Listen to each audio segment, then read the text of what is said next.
Ministro de Transporte y Obras Públicas preside la mesa de focalización de subsidios a los combustibles. Ingeniero Herrera, bienvenido a Ecuador a las 7. Le saluda Freddy Paredes. Buenos días.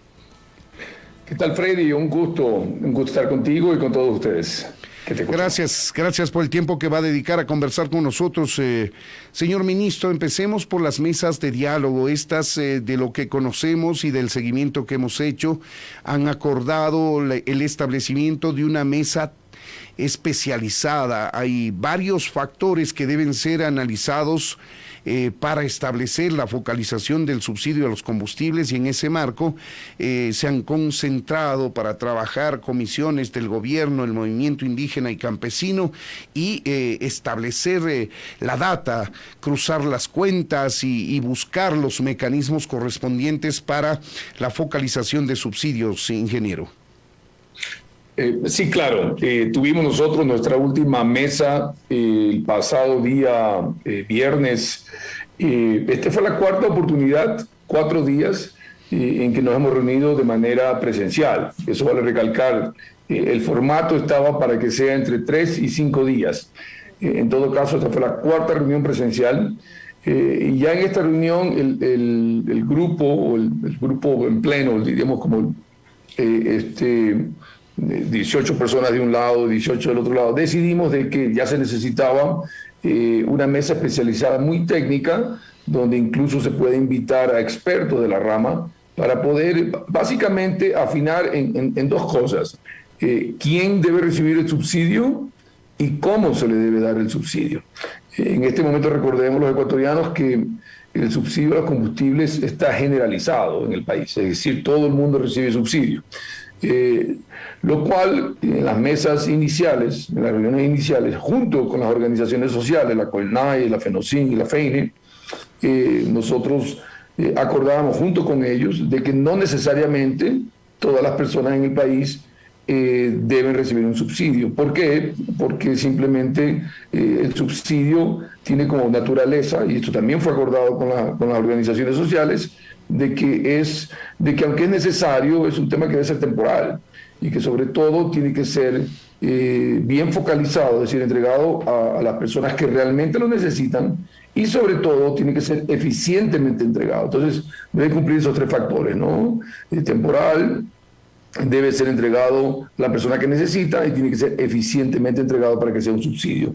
Consecuentemente, ya entramos en un campo muy técnico, donde preferimos nosotros, junto con las organizaciones sociales, tener esta mesa un poco más pequeña, donde se pueda permitir el ingreso de especialistas que en base a data, en base a información, se tome o se puedan sugerir a quién específicamente debería beneficiar este subsidio. Y después, la segunda pregunta es, una vez que se identifica el quién, es cómo vamos a hacer llegar ese subsidio a esa persona. Entonces, ese es el trabajo para esta nueva mesa, y esperamos que siempre sea dentro de los 90 días iniciales, que es el tiempo máximo desde la primera vez que nos reunimos semanas atrás, de que podamos nosotros llegar a esas soluciones y a ese acuerdo que se pueda presentar al país, y que eventualmente pueda ser implementado quizás en un piloto para buscar y ver las pruebas, afinar, y luego de eso, si todo está bien, sería ya de carácter nacional. Señor ministro, para llegar a establecer a quiénes y de qué manera se subsidia, ¿cuáles son los factores que intervienen en esto y el análisis de la data que están haciendo? Sí, bien. Yo no me quiero adelantar sobre eso, porque es parte de lo que va a ser la mesa, ¿no? Definir exactamente el quién y cómo se hace la definición de quién, qué criterios se utilizan.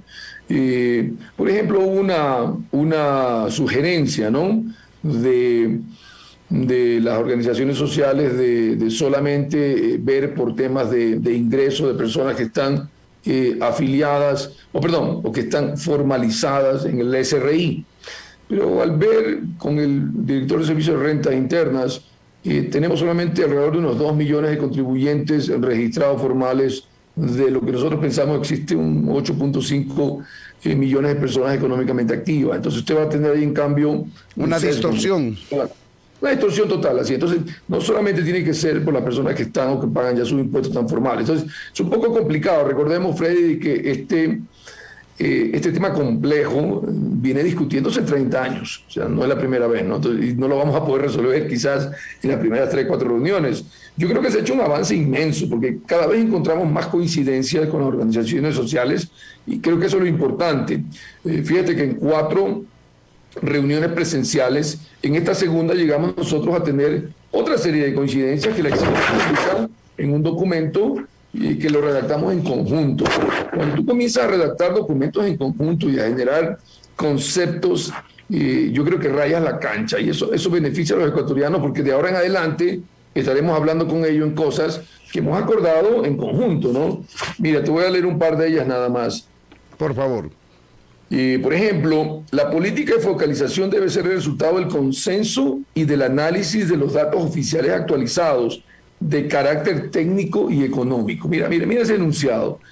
Datos actualizados, técnicos y económicos, y en base a consenso. Poderosas palabras. Entonces, para mí eso ya es un gran acuerdo, ¿no? Claro, pero son temas conceptuales estos, ministros, coincidirá conmigo. El tema medular es el cómo hacerlo, cómo ejecutarlo. Y eso es lo difícil. Eso es lo que tiene que hacer la mesa técnica. Ya hemos visto nosotros y nos hemos nutrido de información de ciertos ejercicios que se han hecho en México, en Brasil, en otros lados, con tarjetas de cupos de gasolina, con bonos, o sea, hay doble facturación en gasolineras, etcétera, etcétera. Lo que pasa es que tenemos que ver, y la mesa técnica tiene que analizar, cuál es la manera más eficiente de hacerlo, dependiendo de a quién se le tiene que hacer, de manera que no cueste más implementarlo que el subsidio mismo. Entonces, y ese es un tema muy importante, porque programas como estos, que en algún momento tienen un alcance nacional, pueden ciertamente beneficiar, pero asimismo pueden causar un impacto terrible, logístico, metodológico, que al final no estamos preparados para asumir. Pero en todo caso, dejemos este tema para la mesa técnica. Hay muchísima información que se ha puesto sobre la mesa, pero lo importante también, Freddy, aquí es que en las primeras reuniones, nosotros como gobierno y así también las organizaciones sociales, fuimos lo suficientemente transparentes para poner todas nuestras cartas sobre la mesa, toda la información sobre la mesa para poder tomar decisiones acertadas. Es decir, por ejemplo, las organizaciones sociales indicaban de que tenían un encarecimiento del costo de la vida en la ruralidad por el incremento de los combustibles. Y nosotros nos fuimos al detalle, dijimos, bueno, ¿cómo te impacta? Dime, a ver, exactamente cómo.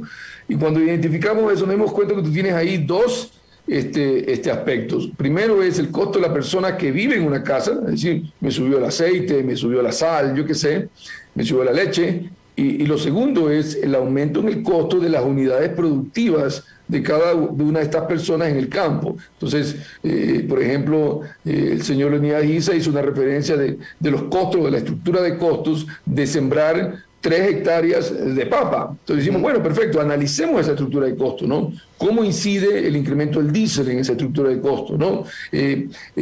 Cuando nos dimos cuenta, vimos que había un tema quizás de especulación, ¿no? Me decía, bueno, me cuesta a mí alquilar un tractor 12 o 14 dólares y ahora me cuesta 28 o 30 dólares.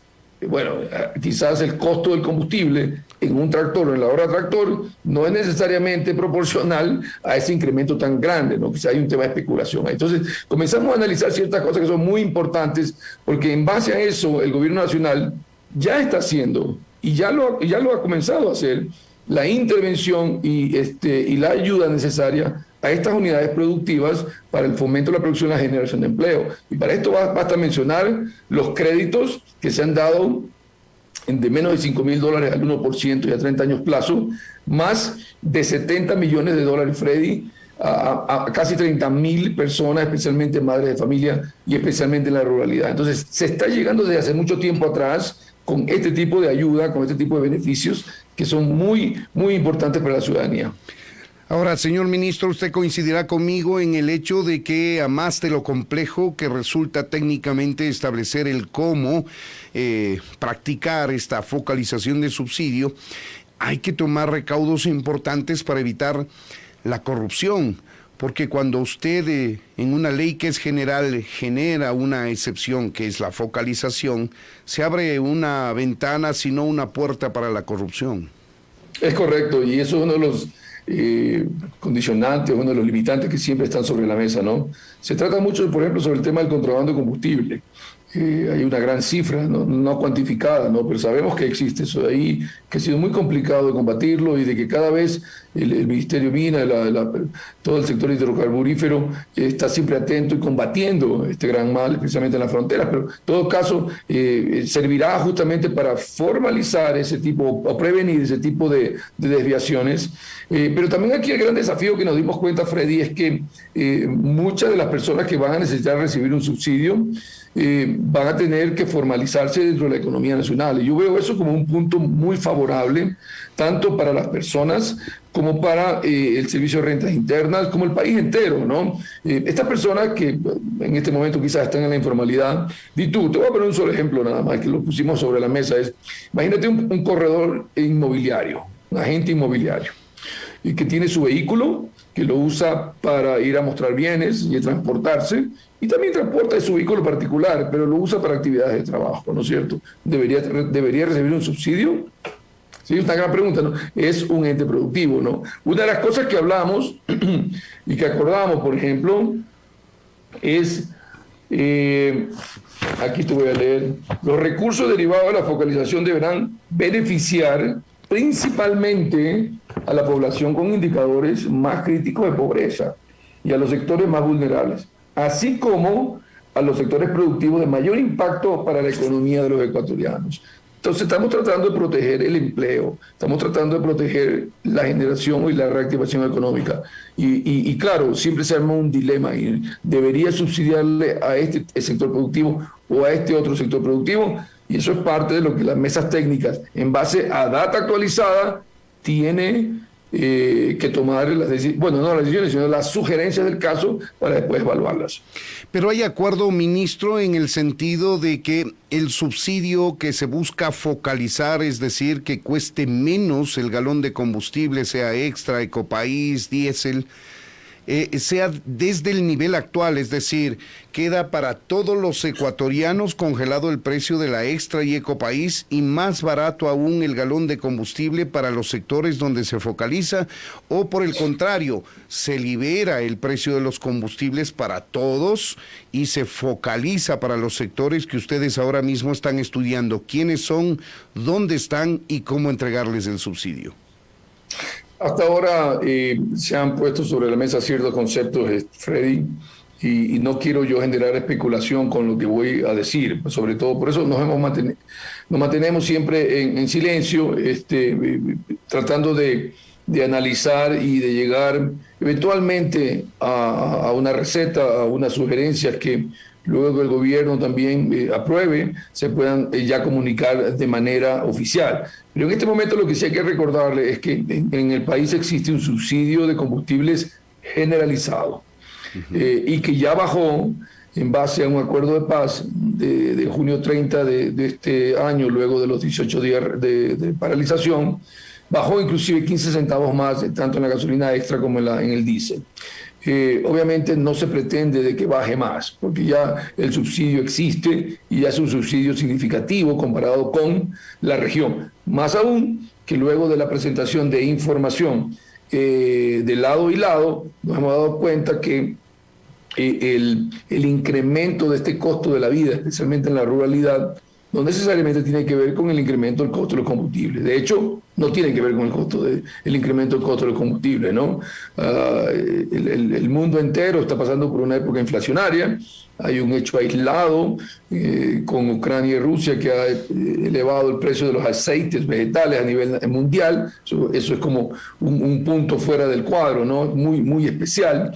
Una golondrina no hace verano, dicen, y eso es una golondrina. Entonces, es un punto específico que no puede convertirse en la norma.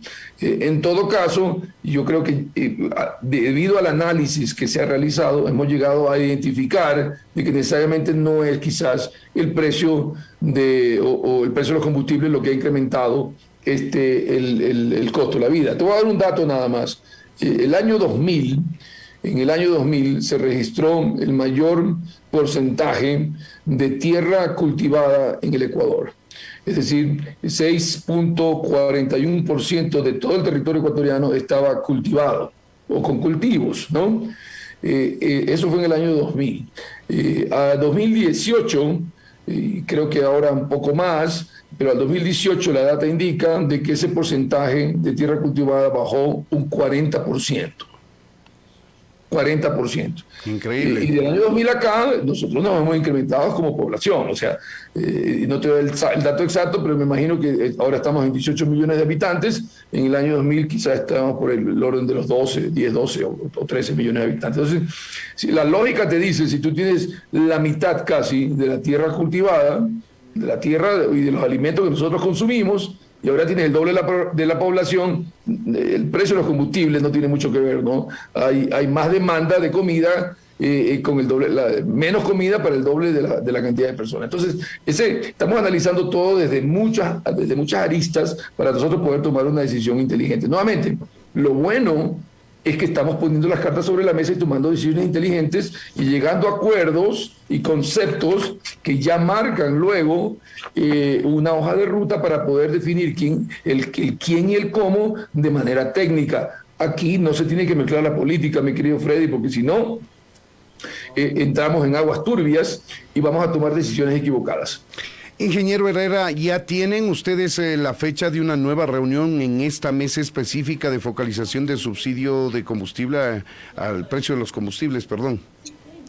Sí, lo que quedamos es que en esta semana, que empieza hoy hasta el día domingo máximo, nosotros tenemos como gobierno la obligación de enviar una contribución, una guía, no una propuesta, eso quedamos con ellos también, no una propuesta, sino una guía sobre cómo sería el cómo, perdón, cómo sería el quién, ¿no? En base a ciertas variables. Nosotros siempre hemos invitado a las organizaciones sociales a que tengamos o a que sean parte de la solución del problema, ¿ok? Y alcanzando consenso siempre y conversando y generando estas propuestas en conjunto. La última sesión que tuvimos, las organizaciones sociales nos pidieron de que no, que ellos quieren recibir una propuesta. Le dijimos que no, que nosotros queremos trabajarla en conjunto, pero en todo caso acordamos de que empezaríamos con una guía, ¿no? Con una guía que no es una propuesta en sí. ¿Y por qué esto de alcanzar los consensos en conjunto, Freddy? Porque las reuniones de diálogo no pueden ser reuniones donde una parte llega con una propuesta, la otra se va, analiza y regresa y hace una contrapropuesta. Eso no es diálogo para mí. Para mí es el trabajo de una mesa como esta, tiene que ser tan abierto de que nosotros podamos generar una solución en conjunto, ¿no es cierto? Y que sea comunicada. De esa manera somos corresponsables de ambos, de este tipo de ejercicios, ¿no? Y eso creo que le hace bien al país, porque finalmente ahí es cuando uno se pone de acuerdo, uno llega a consensos y dice, bueno, hasta aquí llegó, ¿no? Esto es lo que vamos a hacer de ahora en adelante, y de ahí habrá que sociabilizar esto con otros sectores de la economía formales, con los cuales también tenemos nosotros conversaciones y agendas separadas que las estamos tratando, como el sector de transporte, como el sector productivo, etcétera, para llegar a un gran acuerdo nacional. Llegado el gran acuerdo nacional, yo creo que miraremos la página finalmente a toda esta revuelta, a toda esta falta de información, a toda esta inconformidad, y con los planes que el gobierno del presidente Guillermo Lasso que estamos realizando ya, con ese liderazgo que él tiene y esa preocupación que él tiene, especialmente sobre el agro, sobre los más vulnerables, y que es meritorio, hay que 100%. Entonces, vamos a ir atacando los problemas de lado y lado. Yo creo que con eso convertimos y hacemos del Ecuador un mejor país para vivir.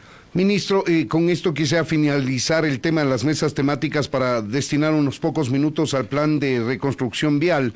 Ustedes, el gobierno, habla de la posibilidad de poner, o mejor dicho, de la necesidad de llevar a cabo un plan piloto en el marco de esta focalización de subsidios. ¿Cómo sería ese plan piloto y cuándo podría empezar si es que hay acuerdo con el sector indígena?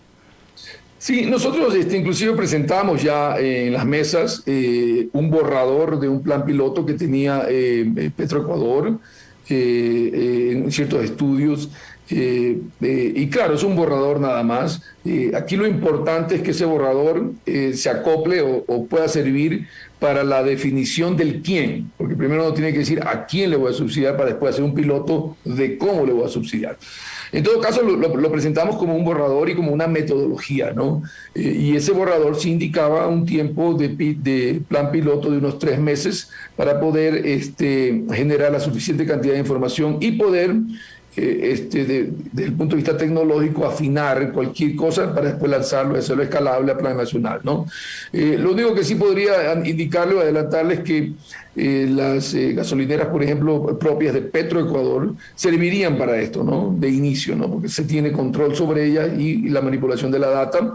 Entonces, por ahí sería el inicio, pero ya veremos. Esto es parte de la mesa técnica. Mientras más pronto tengamos esas resoluciones y más pronto implementemos y más pronto focalicemos, yo creo que será mucho mejor tanto para el gobierno nacional como para las organizaciones indígenas que buscan, ¿no?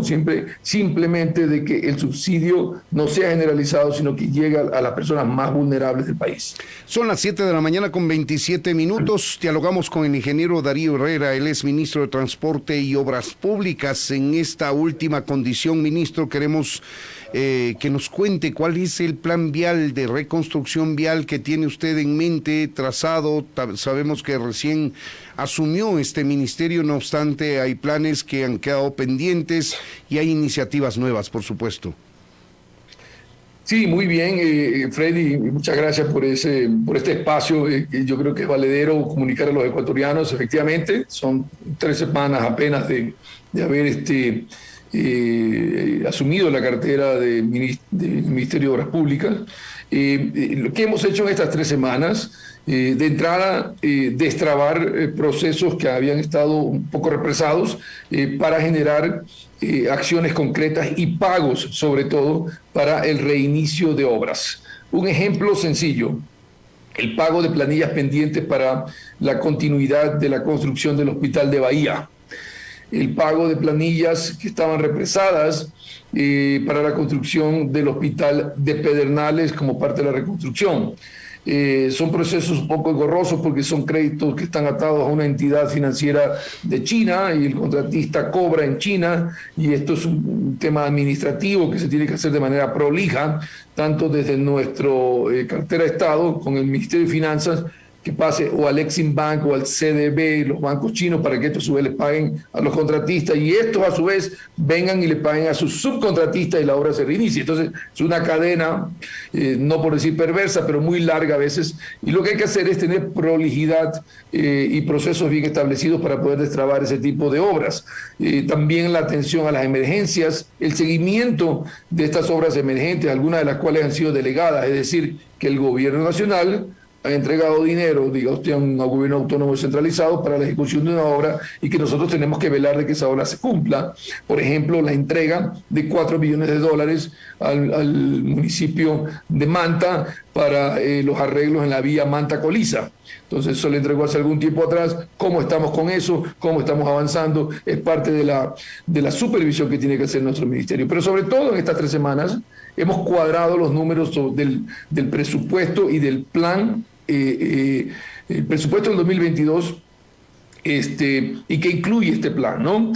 Al momento te informo de que tenemos nosotros un techo presupuestario de $363 millones.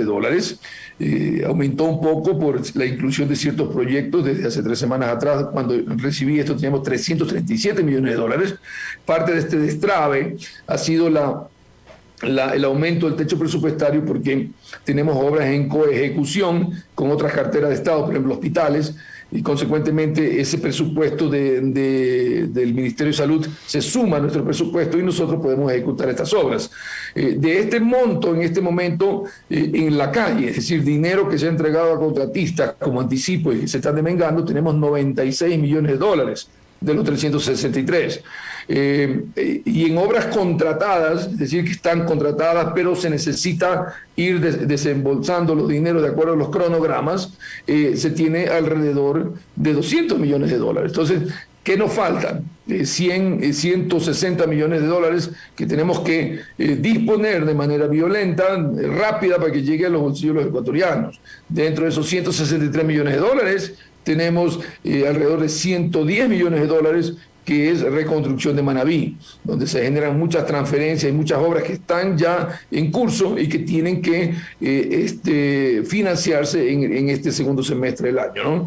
¿Qué nos queda realmente en el aire, por decir así? No más allá de unos 30, 40 millones de dólares que estamos poniendo en proyectos, reactivando ciertos proyectos que ya cuentan con estudios que son necesarios, que generan impacto y sobre todo proyectos que van a beneficiar a los bolsillos de los ecuatorianos. Por ejemplo, dos de ellos. Primero, todo lo que tiene que ver con mantenimiento vial, incrementar el techo de mantenimiento vial de manera que pongamos plata en los bolsillos de las pequeñas constructoras o grandes constructoras y salgan a hacer el bacheo necesario en las vías, a la reparación el sellado de fisuras, a la limpieza sobre todo de las vías para prevenir en el invierno y por otro lado el mantenimiento vial a través de microempresas. Nosotros tenemos ahora alrededor de 230 microempresas que generan empleo más allá de 2.000 personas en todo el país. Estas microempresas son más o menos de 10, 12 personas, personas de la localidad,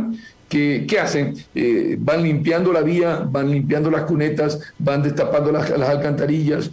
Todo esto previene de que el agua no se acumule, de que la vía se mantenga bien, de manera que cuando tenga usted una lluvia o algo así, no tenga un aluvión, no tenga un tape y después la vía se vaya. Entonces, todo esto tiene que ver con prevención. Es mucho más barato prevenir que estar reparando. Entonces, pero esto toma organización, gestión, y yo tengo, por ejemplo, un chat de WhatsApp directo con cada uno de los directores de las oficinas distritales. Yo creo que me odian ya porque les escribo sábado, domingo, 3 de la mañana, 1 de la mañana. Pero es la única manera de avanzar, ¿no? Hay que estar ahí encima, el ojo del amo engorda al caballo, me decía mi papá. Seguro que sí. Y en eso estamos, ¿no? Pues bien, señor ministro, el tiempo quedó corto para pasar revista a todo lo que está pendiente al frente de su cartera de Estado, el Ministerio de Transporte y Obras Públicas. Queremos agradecerle por el tiempo que ha destinado a conversar con nosotros para actualizarnos la marcha de los diálogos en el marco del establecimiento de una focalización de subsidio a los combustibles, así como los planes, muy brevemente, que nos ha relatado que tiene en materia de obras públicas y construcción de carreteras. Muchas gracias, señor ministro, por habernos atendido. Gracias, Freddy. En los próximos días estaré haciendo público inclusive el listado de proyectos por provincia, con los montos, con los porcentajes de ejecución. Nosotros desde el Ministerio de Obras Públicas vamos a aplicar el famoso THC del Ministerio de Vivienda. Transparencia, honestidad y consistencia. Y hay que ser transparentes, hay que informar a los ecuatorianos y en base a eso que nos ayuden también a hacer el seguimiento necesario en cada una de las provincias. Así que estamos para trabajar en conjunto. Seguro que sí, esa es nuestra tarea, mantener un seguimiento a cada una de las acciones políticas públicas que emite el gobierno.